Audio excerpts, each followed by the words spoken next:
ሁሉም ችግር መንፈስ አይደለም፣ መንፈሳዊ ችግሮች ግን አሉ። የዛር መንፈስ የያዛቸው ሰዎች ጨው ያለበት ምግብ አይበሉም። ለመንፈሳዊ ችግሮች አባቶቻችን መፍትሄ ነበራቸው ወይ? የሰው ልጅ ፈጥሮ ከመውጣት በላይ ኃይል አለ እዚህ ዓለም ላይ። በዚህ መንገድ 40 ቀን በእናቷ ታረሳ የወጣች ሴት ከወሊድ በኋላ ያለ ድብርት ያጠቃታል። የአባቶቻችን እነዚህን ነገሮች እንዳለ ጠንቅቀው ተረድተው ነበር። ዛር የሚፈልገው ነገር ምንድነው? የማይፈልገው እግዚአብሔር አረዳኝም፣ እግዚአብሔር እንደዛ አላደረገልኝም ነው። በእግዚአብሔር አታሳብ፣ በአንተ ራስህን ስላልረዳ ነው። መጀመሪያ ራስህን ባገባሽው ሰው ምክንያት ወይም በሱ ቤተሰቦች ምክንያት አንቺ ልትፈተኝ ትችላለች።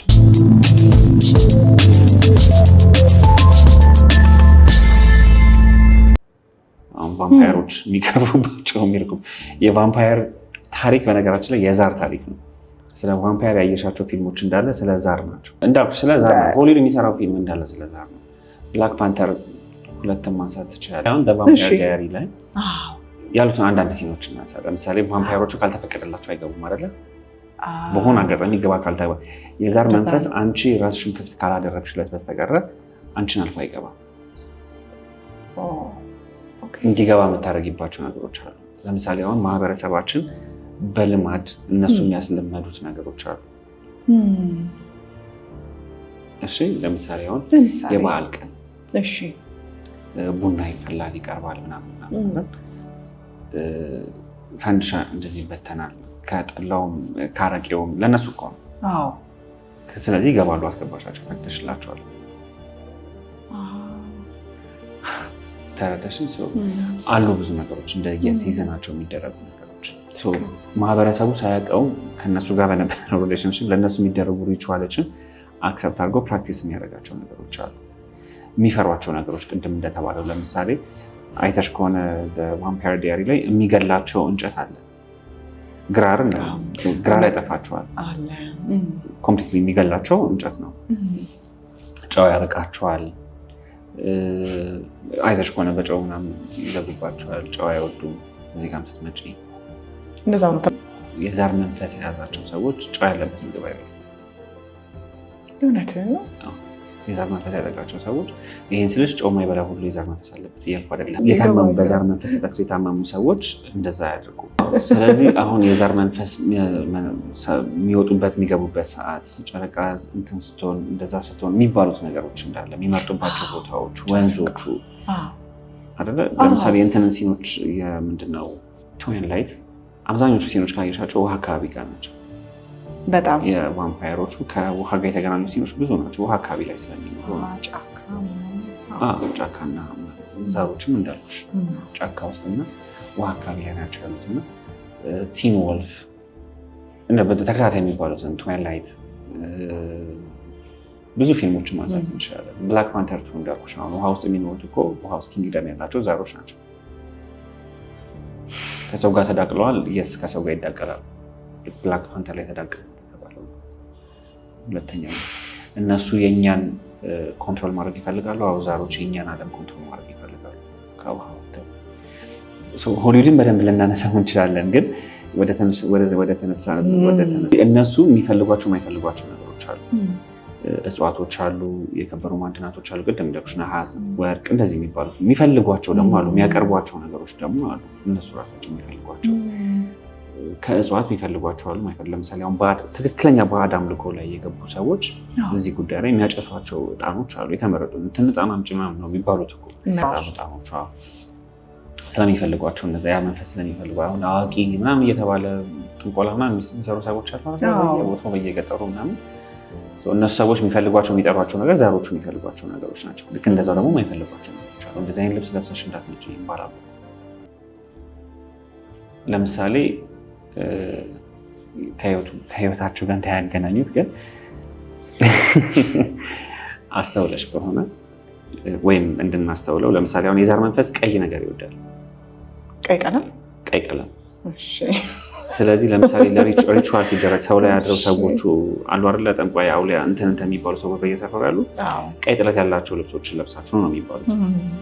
ብዙ ጊዜ ቀይ ጥለት ያለበት ከዛ ፊልሞቹን ያቸዋል። ሪቹዋል ሲደረግ ቀይ ልብስ ነው የሚለብሱት። ትዋይላይትን ማስታወስ ትችላለች፣ ቫምፓየር ዲያሪ ማስታወስ ትችላለች። አብዛኞቹ ሙቪዎች ሰው የሚፈልጓቸው አሉ። ኢቨን ካለባበስ አንጻር ፋሽን ላይ ራሱ ምርጫ አላቸው። ስለዚህ አባቶቻችን እነዚህን ነገሮች እንዳለ ጠንቅቀው ተረድተው ነበር። ዛር የሚፈልገው ነገር ምንድነው? የማይፈልገው ነገር ምንድነው? እነዚያ የወደቁት 200ዎቹ የሚፈልጉት ምንድነው? የማይፈልጉት ምንድነው? ሳጥናኤል የሚፈልገው ምንድነው? የማይፈልገው። ቅዱሳን መላእክት የሚፈልጓቸው ነገሮች ምንድናቸው? የማይፈልጓቸው ነገሮች ምንድናቸው? ፈጣሪ የሚፈልገው ነገር ምንድነው? የማይፈልገው። እነዚህም ሁሉ ተረድተው መርጠው ፈጣሪን ከፈጣሪ ጋር አብረው የኖሩ ሰዎች ናቸው። ራሳቸውን ፕሮቴክት እያደረጉ ማለት ነው። እና ዝም ብለው ልማድ አይደለም አንድ ህፃን ልጅ ጋር ይሄ ነገር ይቀመጥ ሲባል ማለት ነው። ምግብ ላይ ለምሳሌ አሁን ብዙ ጊዜ ገጠር ውስጥ ካየሽ ቀይ ጤፍ ነው እንዲበሉ የሚደረገው ሲታረሱ። እውቀቱ ስለሚገርመኝ ነው ስላነሳ ነው። ያው ብዙ ደም ይፈሳት የለም። ስለዚህ አይረን ያስፈልጋታል። ትክክል። ስለዚህ ቀይ ጤፍ ነው ማለት ነው ያበሏት። መታረሳውን በነጋታው ድግ ብሎ መሄድ ምናምን አረብ አላቀርናት ነው መታረስ ምናምን። ግን ከጀርባው ሳይንስ አለው፣ ባዮሎጂ አለ፣ ከኒውትሪሽን ጋር የተገናኘ ነገር አለ። ሳይኮሎጂካል ኢምፕሊኬሽን አለው፣ ስፒሪቹዋል ኢምፕሊኬሽን አለው። ምን ብለው ያምናሉ? አሁን ሴት ልጅ ስፒሪቹዋል ጌት ነች ተብሎ ነው የሚታመነው። ለዛ ነው ዓለም በሴት የሚድነው የዳነው በሴት። ለዛ ነው እኔ ከዚህ በኋላ ምንድነው በሴቶች ነው ብዬ አምናለሁ። እንዳልኩሽ አንደኛው ክፉ መንፈስ አሁን እያጠቃን ያለው ኢቨን ሴትነትን የምንረዳበት ነገር፣ ወንዶች ስለ ሴትነት፣ ሴቶች ስለ ሴትነት የሚረዱበትን ነገር ፐርስፔክቲቭን ቀይሮታል ብዬ አስባለሁ። ሴት ልጅ በቀላሉ ልትጠቃ ትችላለች፣ ምክንያቱም ለመንፈስ ቅርብ ስለሆነች። ስለዚህ ክፉ መንፈስ መጀመሪያ ፒክ የሚያደርገው ሴት ልጅ ለዛ ነው። ቅዱስ መንፈስንም ከያዘች ደግሞ ስትሮንግ መሆን የምችለውም ሴት ነች። ቅድም እንዳልኩሽ ቃሉ መጠቀም አልፈልግም፣ ግን ይሄ መንፈሳዊ ምንድን ነው? ፌሚኒን ኢነርጂው ማለት ነው፣ ያላት ፌሚኒን ኢነርጂ ማለት ነው። እሱም እንዳልኩሽ ከሔዋን ጋር ማያይዘን ማምጣት እንችላለን። አዳም ያለ ሔዋን ሰርቫይቭ ማድረግ አችልም ነው የተባለው። ሔዋን ረዳቱ እንድትሆን ለተፈጠረለት ሲባል ይችን ነው ትዊስት የሚያደርገው። ኧረ እኔ አንተን ለመርዳት አይደለም የተፈጠርኩት ምናምን። ልጁ ስለማይችል ሰውየው ስለማይችል እኮ ነው እና እሷ ስለምትችል ነው። በቃ ያ ነው አንድም። ስለዚህ አዳም እንዲችልና እንዲገዛ ፌሚኒን ኢነርጂ ያስፈልገዋል። ማስኩሊን ኢነርጂ ብቻውን በቂ አልነበረ። ስለዚህ እሱን ለማጥቃት በጎም ለመጥቀምም ከእሷ ጋር የተገናኙ ጥቃቶች ይመጣሉ ነው። ሔዋን የተጠቃችው ለዛ ነው። መጀመሪያ ሔዋን ጋር የሄደው ለዛ ነው። እዚህ ከሴት ልጅ ስትወልድ ከሱ በላይ እኮ ኃይል የለም። የሰው ልጅ ፈጥሮ ከመውጣት በላይ ኃይል አለ እዚህ ዓለም ላይ። ስለዚህ ሰውነቶቿ ክፍት ናቸው፣ መንፈሷ ክፍት ነው። እዛ ሰዓት ላይ በክፉ መንፈስ ልትጠቃ ስለምትችል 40 ቀን ሳትወጣ ከስራ የጸሎት መጽሐፍቶችን ይዛ ትቀመጥ እየታረሰች የሚለው ነገር ከዚህ ጋርም ተያይዞ ይመጣል። አታክ ልትደረግ ስለምችል በዚህ መንገድ 40 ቀን በእናቷ ታረሳ የወጣች ሴት ከወሊድ በኋላ ያለ ድብርት ያጠቃታል። ምንድነው? አንደኛው ነገር ለዲፕሬሽን የሚያጋልጣቸው ነገር ምንድነው? ከወለዱ በኋላ እናቶችን ለዲፕሬሽን የሚያጋልጧቸው ነገሮች ምንድን ናቸው? እነሱን ነው ቅድሚያ ብሬክዳውን ማድረግ ያለብን አይደለም። ትራውማ ነው፣ ወሊድ ላይ የገጠማቸው ችግር ነው፣ ከባለቤታቸው ጋር ያለው ችግር ነው፣ ኬሚካል ኢምባላንሱም ሊሆን ይችላል አይደለም። ስለዚህ አሁን ኬሚካል ኢምባላንሱን ባላንስ ለማድረግ እናቶች የሚያደርጓቸውን መጠጣት ያለብሽ ይህንን ነው፣ መብላት ያለብሽ ነገር ይህንን ነው ብሎ የሚያደርጓቸው ነገሮች አሉ። የሚቀርቧት ሰዎች አሉ፣ የማይቀርቧት ሰዎች አሉ።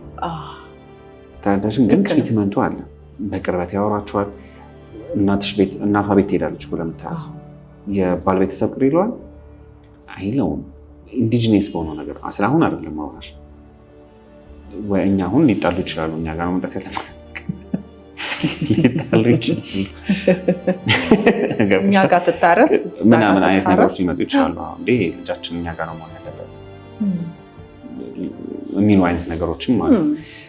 እና ከወለደች በኋላ ሊያጋልጧት የሚችሉ ነገሮችን ማስቀድመው ፕሮቴክት ለማድረግ እንዳልኩሽ መንፈሳዊ ጥቃቱ ነው። ለምሳሌ መውጣት የለባትም የሚለውን ነገር ከክርስትና ጋር የተገናኘው ፐርፐዙ እሱ ነው። ምክንያቱም ልትጠቃ ትችላለች ሰው ስለሚታሰብ ማለት ነው። ድብርት ከመንፈስ ጥቃትም ስለሚመጣ መንፈሳዊ ጥቃትም ስለሚመጣ ምግብ ብቻ አይደለም ከባልሽ ጋር ያለው ግንኙነት ብቻ ማለት ነው። ስለማይወዱ ነው። በቃ የዛር መንፈሶች ነሐስ ምናምን ብርና ነሐስን ግራርን ስለማይወዱ ከእነሱን ራሳቸውን ፕሮቴክት ለማድረግ በብራስሌት መልክ፣ በቀለበት መልክ፣ በተለያየ ክታብ ቅድም ለምሳሌ ጎጃም አካባቢ ስትሄጂ መዝሙረ ዳዊት ለምሳሌ አንዳንድ የመዝሙር ክፍል ለምሳሌ መዝሙር በነገራችን መዝሙር አንድን ለምሳሌ አሁን ለወለዱ እናቶች ብዙ ጊዜ ይጸለያል። ስለዚህ መዝሙር አንድ በክታብ ትዘጋጅና ሲወለዱ ክታብ ላይ ተደርጋ ትሰጣቸዋለች። ክታቡ ራሱ ዘጌ አካባቢ ከሄድሽ የዘጌ ሀብሎች ክታብም አላቸው። ትከፈትና በብራና ላይ መዝሙር የመጀመሪያ የመዝሙር ክፍል አንዷ የመዝሙር ክፍል ገብታ ትዘጋለች። ስለዚህ ነሐሱም ብራናው ላይ ያለውም ኃይለ ቃል ፕሮቴክት ያደርገኛል የሚል እምነት ነው። በጣም ጥሩ ጥያቄ ነው። ጥሩ ጥያቄ ነው። ግን መጀመሪያ መረዳት አለብን ብዬ የማስበው ምንድነው መሰለሽ፣ እንዳንረጋጋ የሚያደርገን ነገር ምንድን ነው? መጀመሪያ እሱን መረዳት መቻል አለብን ብዬ አስባለሁ። በተለይም አሁን እንደ ማህበረሰብ እንዳልሹ ነው እንዳንረጋጋ የሚያደርጉን በጣም ብዙ ነገሮች አሉ። የግል ጉዳዮች አሉ፣ የቤተሰብ ጉዳዮች አሉ፣ የትምህርት ጉዳዮች አሉ፣ የስራ ጉዳዮች አሉ፣ አገራዊ ጉዳዮች አሉ፣ ኢኮኖሚ ሊሆን ይችላል፣ ፖለቲካ ሊሆን ይችላል፣ ብዙ ነገሮች አሉ። የዓለም ቀውስ አለ አይደለ? ትክክል። የዩክሬን እና የራሻ ጦርነት እኔና አንቺ እንዳንረጋጋ እኮ ያደርገናል። ምክንያቱም ቤንዚን ይጨምራል። ምንም ጥያቄ የለውም። ስለዚህ እንዳንረጋጋ የሚያደርጉንን ነገሮች መረዳቱ ለሕክምናውም መፍትሄውንም ለመለየት በጣም አስፈላጊ ነው። እንዳንረጋጋ የሚያደርጉን የመጀመሪያው ነገር ይህንን የምለው በደንብ ሰዎች አጽንኦት እንዲሰጡት ነው። ከፍተኛ የሆነ የመንፈስ ጥቃት አለ። በፊት ቅድም እንዳልሽው አባቶቻችን ራሳቸውን ኮንትሮል አድርገው ነበር። ራሳቸውን መግዛት ችለው ነበር። የሚገዛቸው አካል ነበር። ከገዙትም እነሱ ናቸው የሚገዙት። ግን አትሊስት በአድ ነገር አይገዛቸውም። በአድ አስተሳሰብ አይገዛቸውም። በአድ ክፉ መንፈስ አይገዛቸውም። አይተናኮላቸውም ማለት ግን አይደለም። ሲተናኮላቸው ግን ኮንትሮል ማድረግ ይችላሉ። ራሳቸውን ፕሮቴክት ማድረግ ይችላሉ። ስለዚህ እኛ እንደ ትውልድ አንደኛ የጠፋነው ነገር ምን እያወዛገበን እንደሆነ፣ ምን ውዥንብር ውስጥ እንደከተተን እኛ ራሱ መረዳት የለም። ለምሳሌ በኑሮ ውድነት ግራ ገብቶት የሚመጣ ሰው አለ አይደል? ብር አልበረከታለኝ ብሎ የሚመጣ ሰው ይኖራል። መግባባት አልቻለም ቤተሰብ ውስጥም ስራ ቦታ ላይ የሚል ሰው አለ። ለምንድን ነው መጨነቁ አይደለም ከጭንቀቱ ጀርባ ያንን ለጭንቀቱ መንስኤ የሆነውን ነገር ክሬት የሚያደርገው ነገር ምንድን ነው? ትራውማ ነው ወይስ መንፈሳዊ ጥቃት ነው የሚሉትን ነገሮች መረዳታችን በጣም አስፈላጊ ነው ብዬ አስባለሁ። በደንብ በሰፊውም ልናወራበት የሚገባ ነው። የሰው ልጅ መንፈሳዊ ፍጡር ነው። ምንድነው ምድር 70% ነው ምናምን ውሃ ነው እንደተባለው አካሏ፣ እኛም 60-70% የሚሆነው ነገራችን መንፈሳዊ ነገር ነው። መንፈሳዊ ነው የሰው ልጅ። ስለዚህ ስጋዊ እንደሆነ ሁሉ መንፈሳዊ ማንነትም ስላለን መንፈሳዊ ጥቃት ላይኖር አይችልም። መንፈሳዊ በሽታ ላይኖር አይችልም። ኬሚካል ኢምባላንስ እንደምንለው መንፈሳዊ የሆነ ኢምባላንስ ላይገጥመን አይችልም። ስለዚህ እውነት ነው የምልሽ። እንደ ዲፌንስ ሜካኒዝም ግን ሁሉንም ነገሮች ደግሞ ከመንፈስ ጋር ማያያዝም ደግሞ አለ። ሰዎች ኃላፊነት አንወስድም። እኔ ብዙ ጊዜ እንደውም ሰዎችን ሳናገር እግዚአብሔር አልረዳኝም፣ እግዚአብሔር እንደዚህ አላደረገልኝም፣ በእግዚአብሔር አታሳብ፣ በአንተ ራስህን ስላልረዳ ነው፣ መጀመሪያ ራስህን እርዳ የምልበት አጋጣሚዎች አሉ። ስለዚህ ወደ ክፉ መንፈስ ብቻ ሳይሆን ወደ እግዚአብሔርም ብሌም ሽፍት የማድረግ ልማዶች አሉ። ስለዚህ አሁንም ሁለቱን መለየት መቻል አለብን። በመንፈስ እንረበሻለን። አብዛኛው በሽታ በመንፈስ የሚመጡ በሽታዎች አሉ ከስነ አእምሮ ጋር ብዬን ያምናለሁ። ያ ማለት ግን እሱን ደግሞ ላልተገባ ነገር ተጠቅመው ብሌም ሽፍት የሚያደርጉም ደግሞ ሰዎች አሉ። ግን አሁን ላይ ያሉብንን ችግር ቅድም አንቺም እንዳስቀመጥሽው ነው። ሁሉም ችግር መንፈሳዊ አይደለም። መንፈሳዊ ችግሮች ግን አሉ። መንፈሳዊ ችግሮች አሉ፣ በደንብ አሉ። በተለይ አሁን ላይ በደንብ አሉ። ስለዚህ አሁንም ቢሆን የሚያስፈልገው ሲያማክሩኝ ምን የምላቸው ነገር እሱ ነው። ለምሳሌ ከስራ ጋር በተገናኘ የሚያማክሩኝ ሰዎች አሉ። ስራ ላይ መስማማት አልቻልኩም። ኦኬ፣ መስማማት ያልቻልከው አንተ መስማማት ስለማትችል ነው? መጀመሪያ እነዚህ ነገሮች ስለሌሉ ነው? እነሱ እንደዚህ ስለሆኑ ነው? ወይስ አንተ በባዕድ አምልኮ ከቤተሰብ ከእንደን የመጣ ነገር ነው? የትኛው ነው ችግር? መጀመሪያ እሱን ፊገር አውት አድርገው፣ ከዛ መፍትሄው ቀላል ነው። ስለዚህ ለእኔም ለአንቺም ለማህበረሰቡ መፍትሄው እሱ ነው። የተቸገርንበት ችግር ባዕድ አምልኮ አለ። በአንቺ ምክንያት ሳይሆን በቤተሰብሽ ምክንያት ሼር እናደርግ የለም ቅድም መታወቅ ያልኩሽ ለዛ ነው። ባገባሽው ሰው ምክንያት ወይም በእሱ ቤተሰቦች ምክንያት አንቺ ልትፈተኝ ትችላለሽ በክፉ መንፈስ። ስለዚህ እሱን መረዳት ያስፈልጋል። አይ አይደለም እሱ አይደለም እኔ ራሴ በራሴ ችግር ፈጥሬ ነው ራሴ ላይ በቃ ለምሳሌ ጥሩ ተግባቦት ስለሌለኝ ነው ከሰው ጋር ከሆነም ደግሞ እሱን ተረድተ ነው እንደየ አግባቡ መፍትሄ መስጠቱ ቀላል ነው። ለመንፈሳዊ በሽታ መንፈሳዊ መፍትሄ አለ። ለግል ከሆነ ያው እንጂ ለአንቺም ፐርሰናል ለሆኑ ችግሮች ስነ ልቦና አለ። አገር በቀልም በይው ዓለም አቀፍም በይው መፍትሄዎች አሉ። እንደየአግባቡ መታከም ይችላል። የንግግር ህክምናዎች አሉ። መጀመሪያ ችግሩን መለየት አስፈላጊ ነው ብዬ አስባለሁ። ችግሩ ተለይተው ግን ለመንፈሳዊ ችግሮች አባቶቻችን መፍትሄ የነበራቸው ወይ? አዎ። ለመረጋጋት በተለይ ቅድም እንዳልሽው ብዙ ጊዜ አንስቼዋለሁ። ይሄንን ግን በቃ ትልቁ ፕራክቲስ ብዬ ማስበው ለምሳሌ ግሩፕ ቴራፒ የምንለው ነገር አለ አይደለ? እስቲ በቃ ጎረቤት ሄጄ ቡና ጠጥቼ ልምጣ ብላ ወጥታ ቡና ጠጥታ ተረጋግታ ማትመለስ እናት አለች። በጣም እናቶቻችን እኮ ትልቁ ኑሯቸው በቃ ጤናቸው የሚመለሰው የሚረጋገው ቡና ላይ ነው። ልጁ ያስቸገራት ሴት አለች፣ ባሏ የሚደበድባት ሴት አለች፣ ገንዘብ የቸገራት ሴት አለች አይደለ? ሲቸግራት ማውራት ስትፈልግ እኮ ቡና ፍልታ ጎረቤት የምትጠራ እናት አለች። ሀሜት አይደለም እሱ ቴራፒ ነው። እቁብና ድር የተወለደ እዚህ አንድ የተወለደ። ስለዚህ ሴቶች እርስ በርሳቸው ምክንያቱም ባል ላያመጣ ይችላል፣ ወይ ሊደብቅ ይችላል፣ ወይ ሊያስቀር ይችላል፣ ወይ የሚያመጣውም ላይበቃ ይችላል።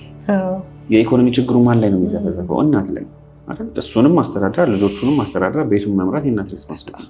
ስለዚህ በቃ እቁብ ጣይልኝ ተባብሎ እኮ ራሳቸው መፍትሄ የሚሰጠው ከንግግር ነገሩን ባለፈ መፍትሄ የሚሰጡበት ባህል አለ። የንስሐ አባት አለ። የንስሐ አባት በጣም ጠቃሚ ነገር ነው። እያንዳንዱ ቤተሰብ የንስሐ አባት አለ። ይህን ስልሽ የግድ ኦርቶዶክስ መሆን ላይጠበቅ ይችላል። በሁሉም እምነት አንድ መንፈሳዊ አባት ለአንድ ቤተሰብ አስፈላጊ ነው። ነበረ ወይ? አዎ። ስለዚህ የንስሐ አባት እየሄዱ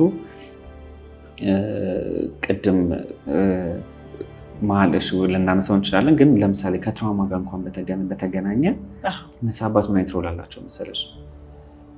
ቀኖና ይሰጣል አይደለ? አጥፍተሻል፣ በድለሻል ከልጅነት እስከ እውቀት አይደለ? ከልጅነት ሲባል እኮ ከትራውማሽ ነው።